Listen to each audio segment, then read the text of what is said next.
The end of the war left much of the world devastated and devoid of much life. The infrastructure that had existed throughout the land had been mostly destroyed. The little human infrastructure that survived, such as girder bridges and office buildings, now lay in ruin. Evidence of the war appear in the form of abandoned military vehicles, ruined army blockades, bombed buildings, and crashed warplanes.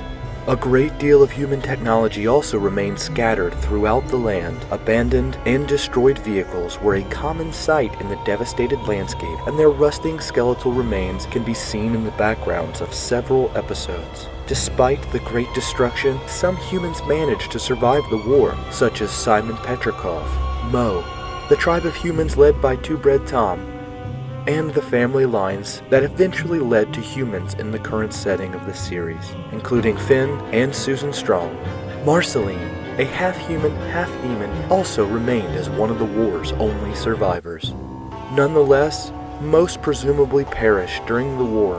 In I Remember You, Simon says to Marceline that they may be alone after the apocalypse, and Simon and Marcy depicts a post-war society devoid of any other humans. Some individuals survived the war through special or supernatural means. Simon Petrikov was kept alive by the magic of his crown, as he states in his note to Marceline in I Remember You. Hunson Abadir, Marceline's dad, was seen with Marceline in a flashback in Memory of a Memory, in the remains of a ruined diner, though considering that he is nowhere to be seen in Marceline's flashbacks in I Remember You and Simon and Marcy, it is likely that he may have been in the Nightosphere during the war and its immediate aftermath. Therefore, it can be inferred that they were separated sometime after the Mushroom War. In Everything Stays, it is stated that some years following the initial aftermath of the war, a major climate change developed, implied to have been a result of the war and the dropping of the bomb. Having detected abnormal atmospheric readings, Two-Bread Tom's tribe of humans sailed away from their makeshift forest settlement in a renovated freighter to search of a safer place to thrive.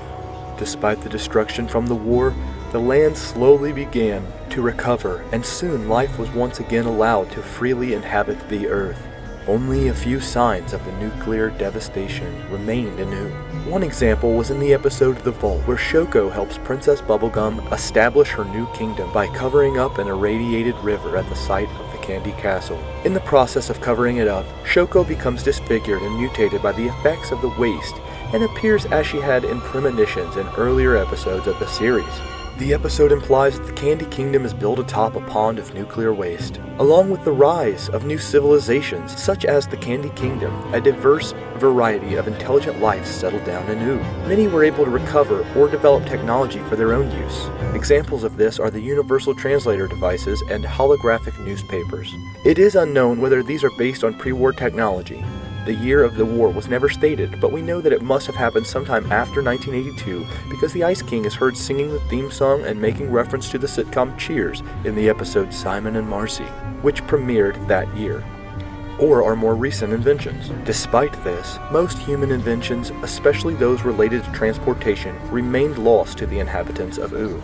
In The New Frontier, Jake mentions this when he says that rocket ships haven't been reinvented yet, implying that the technology to build conventional space-faring vessels was lost during the Mushroom War.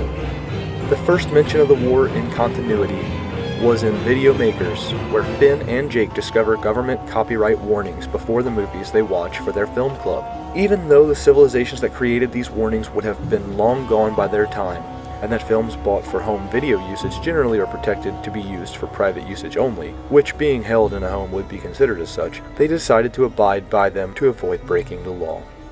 Thank you guys for watching this video. If you liked it, tell me what you think in the comments below and give it a like. If not, tell me why you didn't like it in the comments below and leave a dislike.